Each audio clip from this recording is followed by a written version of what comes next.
This is the Rookie Big Board Rookie Profile Series. I'm your host, Matt Higgs, the FF Educator, joined as always by John Lobb, the Gridiron Scholar.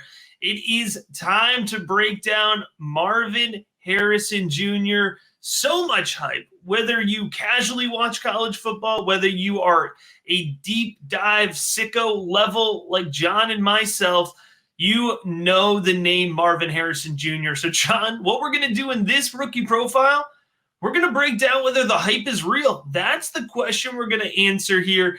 As always, we're going to go through the tape. We're going to go through the stats, and then we're going to finish with the fantasy football projection. If you enjoy the video, do us a favor, give it a like, drop a comment, tell us your thoughts about Marvin Harrison Jr., or just ask any question about, your rookie drafts or the 2024 rookie draft class.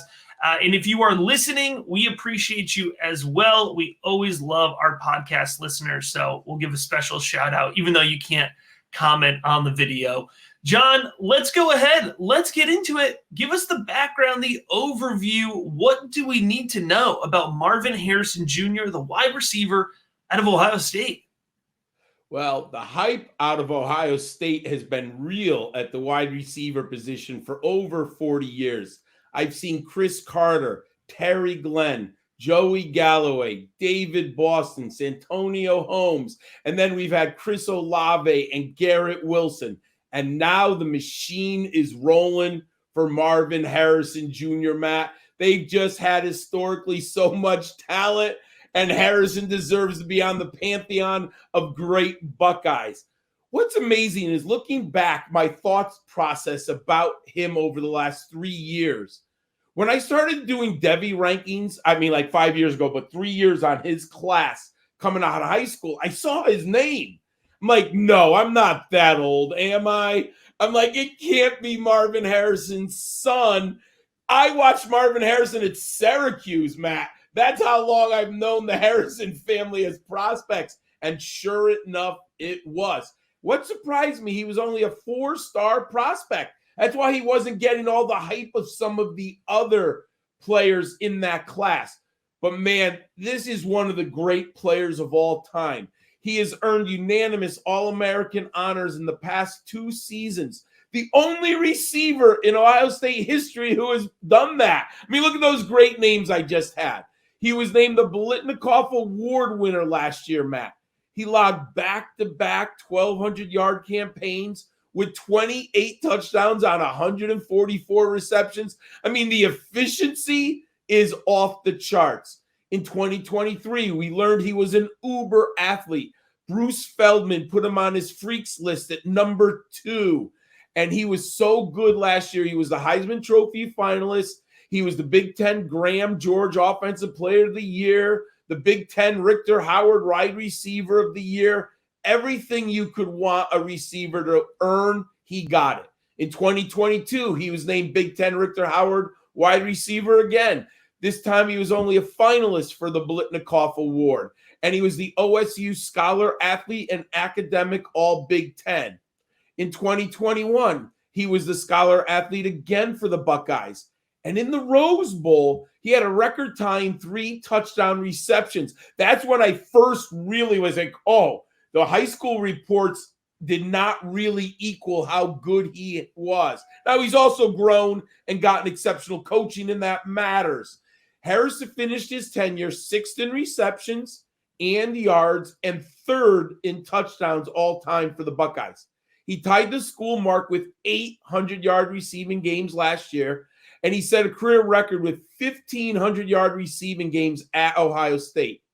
I talked about him. He was the number 91 player in the nation as a 4-star prospect. Matt, he has grown. He's incredible. He's at the top of my rankings. I should say near the top of my rankings.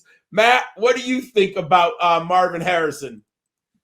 Yeah, I got to tell you, John, there's some players that are just an absolute joy when you get into the tape and you break it down. And Marvin Harrison Jr. is just one of those guys because it seems like there's no ball that he can't catch. And that's going to start with his athleticism, and it ties into his pass catching ability, John, and his contested catch ability. Thinking about his athleticism here, he's a fluid athlete. He moves around the entire field with ease. But for me, it's really that game-changing vertical ability. You mentioned him being on the freaks list. It was that vertical ability that got him on the freaks list. There is no ball that he can't catch. And that's not a hyperbole. That sounds like a really grandiose statement, but it's true. He's got a shot to catch every single ball thrown in his direction. You've got 6'3" plus that vertical athleticism. It's really quite impressive. Like, we're going to love the combine results from Marvin Harrison Jr. But then on top of that, he has excellent ball tracking ability. He reacts to the ball very well in midair. He's got sticky hands. He's going to pull in everything. And it's that combination of hands and athleticism.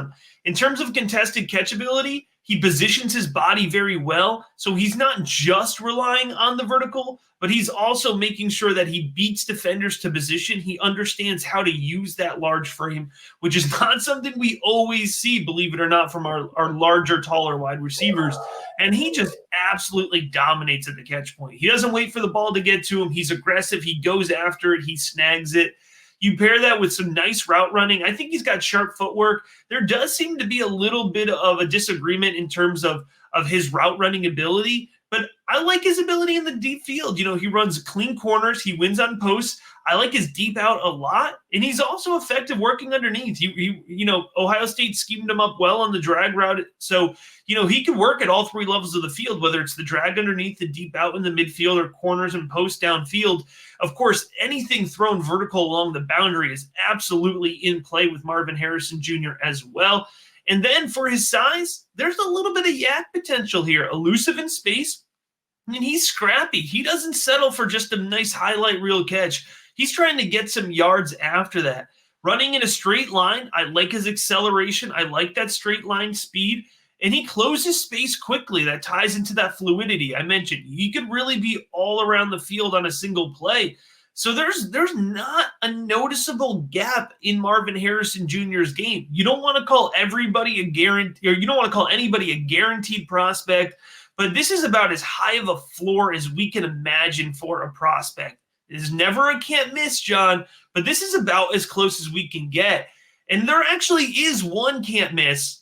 It's the resources, John. The resources available at patreon.com/rookiebigboard. We have the most in-depth rookie rankings out there. We have personalized advice via the Discord. And you also can dig into the full scouting reports that I'm pulling these tape notes from. Head on over to patreon.com/rookiebigboard. You can get in on it now. The annual subscription is 15% off. This is the perfect time of the year to get ahead of your league mates and get into the Rookie Big Board community. That's the tape breakdown, John. How about the stats breakdown? Well, Matt, I agree with you. There is no can't miss. But when I'm watching Marvin Harrison over the past 2 years, and this is not a stylistic comp like you mentioned, but through my head, I was thinking Julio Jones and AJ Green. When I saw those players in college, you just knew that they were going to be stars in the NFL.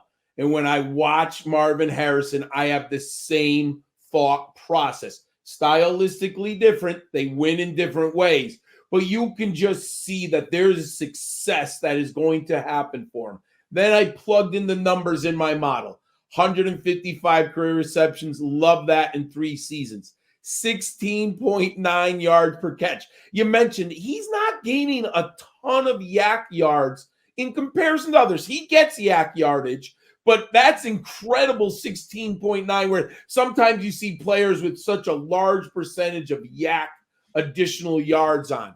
Catch percentage, 57%. I like that. Team dominator with all of the talent. He's still at a 36% team dominator. That's incredible. And receiving yards per team pass attempt, 3.22. Oh, my God, that's great. And his ADOT by PFF is 13.1. My model loves him. My film study loves him. Matt, the last step. What should fantasy footballers know? Yeah, so let's put it all together. I mentioned off the top of the episode, right? Is the hype justified? So let's get into the fantasy football projection, starting with the NFL draft capital. It seems nearly locked, John. My early range is 1 to 10, top 10 overall draft pick. For me, draft capital-wise, it doesn't matter if you're pick number 1 or pick number 10. It's a high level of investment made by an NFL franchise. I think we're probably going to hear his name called in the top 4, top 5, right? It's going to be pretty early. He should be the first wide receiver, the first non-quarterback skill position player called. There's a lot of hype in NFL draft circles about Marvin Harrison Jr. And then how's that going to translate to a Superflex rookie draft ADP? Locked and loaded, John, into a top 4 rookie. I would say that there is going to be less than 1% of Superflex rookie drafts this year where Marvin Harrison Jr. doesn't go in the first 4 selections. Oh, yeah. Obviously we got the top 3 quarterbacks there with Drake May, Caleb Williams, Jaden Daniels. And so it's always going to be, a smart strategy play to invest in that quarterback. But if you took Marvin Harrison Jr. over all 3, I wouldn't blame you. You look at wide receiver hit rates versus quarterback hit rates, right? Of course, this landing spot's going to factor into it. Hopefully we miss on the Patriots for Marvin Harrison Jr. But if you get a nice landing spot, no Patriots! If you get a nice lane, it's justified. I think you'll see him go off the board first overall, even in some super flex drafts, if not second overall. He's currently sitting second overall on the rookie big board, which is super flex ranking. So I'm here for it. And I've got him in my franchise cornerstone tier, John. That's not one you hear me mention a lot on this show. It's the second highest one. I think he's going to be a top 12 dynasty wide receiver from day one. From the moment he gets drafted, John, he will be a top 12 dynasty wide receiver. That value is only going to increase. It would not be surprised if he puts up wide receiver 1 overall weeks in his rookie season. I think he'll finish his rookie season as a consensus top 6 wide receiver at least. So there is a lot of expectation on my end for Marvin Harrison Jr., not only to be successful in the NFL, but to be successful quickly and to contribute to your fantasy football rosters quickly. So I'm going to have, I have him in my 25 to 50% exposure range just because, if you're drafted in the top 4, you got to get a little bit of that quarterback exposure too, right? But I'm going to have a pretty healthy exposure to Marvin Harrison Jr. where I can.